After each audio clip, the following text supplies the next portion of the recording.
ನಾವು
ಸರ್ಕಾರವನ್ನು ಒತ್ತಾಯ ಮಾಡ್ತಾ ಇದ್ದೀವಿ.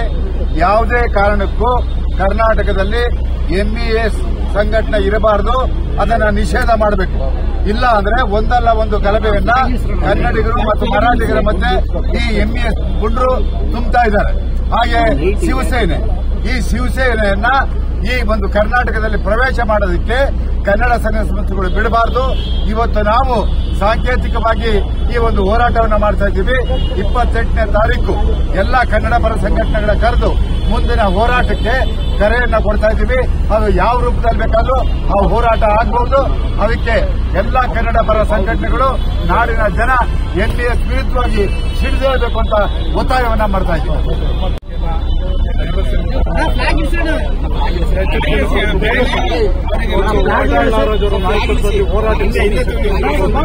ಮಾಡ್ತಾ ಇದ್ವಿ.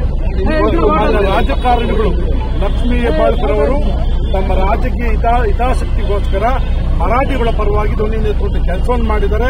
ಈಗ ಅವರ ಪರವಾಗಿ ನಾವು ಧಿಕ್ಕಾರವನ್ನು ಕೊಡುವ ಮೂಲಕ ಈಗ ಏನ್ ಬಸ್ ಕಂಡಕ್ಟರ್ ಮೇಲೆ ಹಲ್ಲೆ ಆಗಿದೆ, ಎಂಎಸ್ ಪುಂಡರ ವಿರುದ್ಧ ನಮ್ಮ ಹೋರಾಟಕ್ಕೆ ನಾವು ಇಳಿಬೇಕು ಅನ್ನೋದು ನಾವು ಎಚ್ಚರಿಕೆ ಕೊಡುವಂತ ಕೆಲಸ ಮಾಡ್ತೀವಿ.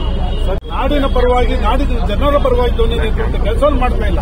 ಅದನ್ನು ನಾವು ಕನ್ನಡ ಸೇನೆ ಕರ್ನಾಟಕದ ಮೂಲಕ ಕನ್ನಡ ಒಕ್ಕೂಟದ ಮೂಲಕ ಖಂಡಿಸುತ್ತಾ ಮುಂದಿನ 28ನೇ ತಾರೀಕು ಎಲ್ಲಾ ಕನ್ನಡ ಪರ ಸಂಘಟನೆಗಳ ಸಭೆಯನ್ನು ಕರೆದ ಮೂಲಕ ಒಂದು ಅಂತಿಮ ಹಂತದ ಹೋರಾಟಕ್ಕೆ ಒಂದು ಶಕ್ತಿ ಕೊಡುವಂತ ಕೆಲಸವನ್ನು ಮಾಡ್ತೀವಿ ಅಂತ ಹೇಳಿ ಇವತ್ತು ಕನ್ನಡ ಸೇನೆ ಕರ್ನಾಟಕದ ಬೆಂಬಲ ವ್ಯಕ್ತಪಡಿಸ್ತಾರೆ. ನಮಗೆ ಕನ್ನಡಿಗರ ಹಿತರಕ್ಷಣೆ ಬಹಳ ಮುಖ್ಯ. ಕರ್ನಾಟಕ ರಾಜ್ಯದಲ್ಲಿ ಇವತ್ತು ಕರ್ನಾಟಕ ರಾಜ್ಯದಲ್ಲಿದ್ವಾ ಅಥವಾ ಬೇರೆ ರಾಜ್ಯದಲ್ಲಿದ್ವಾ ಅನ್ನೋ ಒಂದು ಪ್ರಶ್ನೆ ನಮಗೆ ಮೂಡುತ್ತೆ. ಇವತ್ತು ಬೆಳಗಾವಿ ಮೊದಲಿಂದಲೂ ಕೂಡ ಏನಾದರೂ ಒಂದು ಸಮಸ್ಯೆ, ಮರಾಠಿ ಪುಂಡ್ರು, ಎಂಇಎಸ್ ಪುಂಡ್ರು, ಶಿವಸೇನೆ ಪುಂಡ್ರು ನಮ್ಮ ಮೇಲೆ ಒಂದಲ್ಲದ ಒಂದು ರೀತಿಯಲ್ಲಿ ದೌರ್ಜನ್ಯ ದಬ್ಬಾಳಿಕೆ ಮಾಡ್ತಿದ್ದಾರೆ. ಅಲ್ಲಿರ್ತಕ್ಕಂಥ ಉಸ್ತುವಾರಿ ಸಚಿವರು ಇರಬಹುದು, ಮಂತ್ರಿಗಳಿರ್ಬೋದು, ಇದುವರೆಗೂ ಕೂಡ ನಮ್ಮ ಪರವಾಗಿ ಯಾವತ್ತೂ ಕೂಡ ಏಕಾಏಕಿ ನಮ್ಮ ಪರವಾಗಿ ಮಾತನಾಡಿಲ್ಲ. ಹಾಗಾಗಿ ಇವತ್ತು ಕನ್ನಡ ಪರ ಹೋರಾಟಗಾರರು ಕೂಡ ಬೆಳಗಾವಿ ಬರಬಾರದು ಬೇರೆ ಅಂತ ಬೇರೆ ಹೇಳಿದ್ದಾರೆ. ಬೆಳಗಾವಿ ಅವರ ಅಪ್ಪರ್ಮಾನ ಏನೋ ಅಲ್ಲ, ಆದ ಬೆಳಗಾವಿ ಕರ್ನಾಟಕದ ಅವಿಭಾಜ್ಯ ಅಂಗ. ಕನ್ನಡಿಗರ ಹೃದಯ ವೈಶಾಲ್ಯತೆಯನ್ನು ತುಂಬಿರ್ತಕ್ಕಂಥ ಗಂಡುಮೆಟ್ಟಿನ ನಾಡು ಬೆಳಗಾವಿ. ಅಲ್ಲಿಗೆ ಹೋಗ್ತೀವಿ, ಹೋರಾಟ ಮಾಡೇ ಮಾಡ್ತೀವಿ. ಕನ್ನಡಿಗರ ಪರ ನಿಂತ್ಕೊಳ್ತೀವಿ. ಕನ್ನಡ ಜಾಗೃತಿ ವೇದಿಕೆ ಕೂಡ ಕನ್ನಡ ಪರ ಒಕ್ಕೂಟ ಏನು ಇವತ್ತು ವಂಗಾಚಾರ್ಯರು ಮತ್ತೆ ಸಾರಾ ಗೋವಿಂದಣ್ಣವರ ನೇತೃತ್ವದಲ್ಲಿ ಏನು 28ನೇ ತಾರೀಕು ಒಂದು ತೀರ್ಮಾನ ತೆಗೆದುಕೊಳ್ತಾರೆ, ಅದಕ್ಕೆ ಕನ್ನಡ ಜಾಗೃತಿ ವೇದಿಕೆ ಕೂಡ ಸಂಪೂರ್ಣವಾದಂತಹ ಬೆಂಬಲವನ್ನು ಕೊಡುತ್ತೆ. ಗಂಧರು ಈಗ ಒಂದೇನಾಗಿದೆ ಅಂತ ಹೇಳಿದ್ರೆ, ಬೆಳಗಾವಿ ಯಾರ್ದು ಅನ್ನೋದು ತೀರ್ಮಾನ. ಮರಾಠಿಯವ್ರದ, ಕನ್ನಡಿಗರದ, ಯಾರ್ದು ಅಂತ ನಾವು ಬಹಳ ವರ್ಷಗಳ ಹೋರಾಟ. ಮಹಾಜನ್ ವರದಿಗಿಂತ ಮುಂಚೆ ಸುಮಾರು 60 ವರ್ಷದಿಂದ ಬೆಳಗಾವಿಗಾಗಿ ಹೋರಾಟ ಮಾಡ್ತಾ ಇದ್ದೀವಿ. ಒಂದಲ್ಲ ಎರಡಲ್ಲ. ಮಹಾಜನ್ ಬೆಂಗಳೂರು ಬಂದಾಗ ನಾನು ಹಿಂದೆ ಮುದ್ದೇಗೌಡರು ಅಂತಿದ್ರು. ಮಹಾತ್ಮ ಗಾಂಧಿ ರಸ್ತೆಯಲ್ಲಿ ಕಪ್ಪಾಟ ಇರೋದು ಮಹಾಜನ್ ಹಿಂದಕ್ಕೆ ಹೋಗಬೇಕು ಅಂತ ಹೇಳಿದ್ರು. ಇವತ್ತಲ್ಲಿ ಎಂಇಎಸ್ ಮಹಾರಾಷ್ಟ್ರ ಏಕೀಕರಣ ಸಮಿತಿ, ಕರ್ನಾಟಕ ಏಕೀಕರಣ ಸಮಿತಿ ಅಲ್ಲ, ಅದು ಎಂಇಎಸ್ ನಿಷೇಧ ಮಾಡ್ತೀವಿ ಅಂತೇಳಿ ಬೊಮ್ಮಾಯಿಯವರು ನಾವು ಬಂದ್ ಕರೆ ಕೊಟ್ಟಾಗ ನಮ್ಮನ್ನು ಮನೆಗೆ ಕರೆದು ಬಹಳ ಗೌರವವಾಗಿ ನಾಳೆ ಬಂದು ಇವತ್ತು ಅವರು ಹೇಳ್ತಾರೆ ನಾನು ಕಡ್ಡಾಯವಾಗಿ MES ನಿಷೇಧ ಮಾಡ್ತೀನಿ ಅಂತ. ಮಾಡಲಿಲ್ಲ, ಯಾರು ಮಾಡಲಿಲ್ಲ. ಸಿದ್ದರಾಮಯ್ಯನವರಿಗೆ ಹೇಳ್ತೀನಿ, ಮೂಲಭೂತವಾಗಿ MES ನಿಷೇಧ ಆಗಲೇಬೇಕು. MES ಕಾರ್ಯಾಲಯ ಮುಚ್ಚಲೇಬೇಕು. MESನವರು ಕನ್ನಡಿಗರ ಜೊತೆಯಲ್ಲಿ ಹೊಂದ್ಕೊಂಡ್ರೆ ಇರಲಿ, ಇಲ್ಲ ಮಹಾರಾಷ್ಟ್ರಕ್ಕೆ ಗಡೀಪಾರ್ ಮಾಡಲೇಬೇಕು.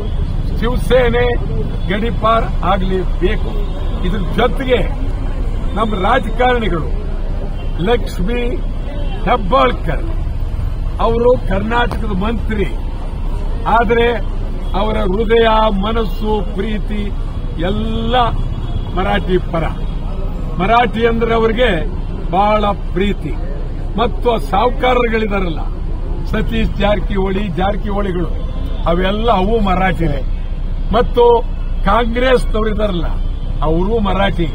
ಮತ್ತು ಜಗದೀಶ್ ಶೆಟ್ಟರ್ ಇದಾರಲ್ಲ ಅವರು ಮರಾಠಿ ಪರ. ಯಾವ ರಾಜಕಾರಣಿಯೂ ಕರ್ನಾಟಕದ ರಾಜಕಾರಣಿಗಳು ಕನ್ನಡಿಗರ ಪರ ಇಲ್ಲ, ಮರಾಠಿ ಪರ ಇದ್ದಾರೆ. ಅವರು ನಿಜವಾಗಲೂ ಗೌರವವಾಗಿ ನಡ್ಕೊಳ್ಬೇಕಾಗಿದೆ. ಇವತ್ತು ನಮಗೆ ಬೆಳಗಾವಿ ಉಳಿಬೇಕಾಗಿದೆ. ಬರೀ ಬೆಳಗಾವಿ ಒಂದೇ ಅಲ್ಲ, ಉತ್ತರ ಕರ್ನಾಟಕ ಉಳಿಬೇಕಾಗಿದೆ, ಹೈದರಾಬಾದ್ ಕರ್ನಾಟಕ ಉಳಿಬೇಕಾಗಿದೆ. ಮತ್ತು ಕಳಸಾ ಬಂಡೂರಿ ಕೈ ಕೊಟ್ಟಿದ್ದಾರೆ, ಹೈದರಾಬಾದ್ ಕರ್ನಾಟಕ ಕೈ ಕೊಟ್ಟಿದ್ದಾರೆ, ಕೇಂದ್ರ ಸರ್ಕಾರ ಕೈ ಕೊಟ್ಟಿದ್ದಾರೆ, ಮೇಕೆದಾಟು ಕೈ ಕೊಟ್ಟಿದ್ದಾರೆ. ಕರ್ನಾಟಕವನ್ನ ಕೇಂದ್ರ ಕಡೆಗಣಿಸಿದ್ದಾರೆ. ಮಹಾರಾಷ್ಟ್ರ ನಮ್ಮ ಮೇಲೆ ದಾಳಿ ಮಾಡ್ತಾ ಇದ್ದಾರೆ. 28ನೇ ತಾರೀಕು ಬೆಂಗಳೂರಿನಲ್ಲಿ ಬೆಳಗ್ಗೆ 11 ಗಂಟೆಗೆ ವುಡ್ಲ್ಯಾಂಡ್ಸ್ ಹೋಟೆಲ್ನಲ್ಲಿ ಎಲ್ಲಾ ಕನ್ನಡ ಪರ ಸಂಘಟನೆಗಳು ಸಭೆ. ಅಲ್ಲಿ DC ಯಾರು, ಕನ್ನಡಿಗರ ಯಾರು, SP ಯಾರು, ಕನ್ನಡಿಗರ ಯಾರು, ಜಿಲ್ಲಾಧಿಕಾರಿ ಆಯ್ತು, ಸರ್ಕಲ್ ಇನ್ಸ್ಪೆಕ್ಟರ್ ಯಾರು. ನಾನು ಹೇಳ್ತೀನಿ, ಈಗ ಬೆಳಗಾವಿ ಕನ್ನಡಿಗರ ಗಂಡು ಮೆಟ್ಟಿದ ನೆಲ ಆಗಬೇಕಾಗಿದೆ. ಅದಕ್ಕಾಗಿ ಕನ್ನಡ ಹೋರಾಟ, ಕನ್ನಡಿಗರ ಹೋರಾಟ ಇವತ್ತು 28ನೇ ತಾರೀಕಿನಿಂದ ಇದಿಷ್ಟಕ್ಕೆ ಬಿಡೋದಿಲ್ಲ.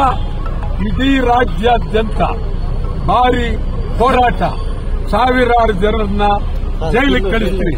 ಬರೀ ಕಂಡಕ್ಟರ್ ಒಂದೇ ಅಲ್ಲ, ಕಂಡಕ್ಟರ್ ಒಂದೇ ಆದ್ರೆ ಸರಿ, ಇಡೀ ಬೆಳಗಾವಿ ಹೊರಟೋಗಿದೆ. ಬೆಳಗಾವಿ ಉಳಿಸಿ ಅಂತೇಳಿ ಕನ್ನಡ ಒಕ್ಕೂಟ ತೀವ್ರವಾಗಿ ಹೋರಾಟವನ್ನ ಮಾಡ್ತಾರೆ. ಯಾಕೆ ಬೇಕಾಗಿ ಸಾಮ್ರಾಜ್ಯ ಪ್ರಶ್ನೆ ಬೇಕಾಗಿರಲಿಲ್ಲ. ಅಲ್ಲಿ ಕಾರ್ಪೊರೇಷನ್ ಮರಾಠಿಯವರು, ಮೇಯರ್ ಮರಾಠಿಯವರು, ಲೇಬಲ್ ಬಿಜೆಪಿಯವರು ಮರಾಠಿ ಏಜೆಂಟ್ರು, ಬಿಜೆಪಿಯವರು RSSನವರು ಮರಾಠಿ ಏಜೆಂಟ್ರು, ಕಾಂಗ್ರೆಸ್ನವರು ಮರಾಠಿ ಏಜೆಂಟ್ರು. ಇದು ಬಹಳ ಗಂಭೀರವಾಗಿ ನಾವು ತೆಗೆದುಕೊಳ್ಬೇಕಾಗಿದೆ. ಕನ್ನಡ ಒಕ್ಕೂಟ ತೀವ್ರವಾಗಿ ಬೆಳಗಾವಿ ಉಳಿಸಿ ಅಂತ ಹೋರಾಟ. ಬರೀ ಬೆಳಗಾವಿ ಹೋಗದೇ ಅಲ್ಲ, ಇಡೀ ದೇಶ ಕಾಣುವಂತ ಅದ್ಭುತ ಭಾರಿ ಚಳವಳಿಯನ್ನು ಮಾಡ್ತೀವಿ 28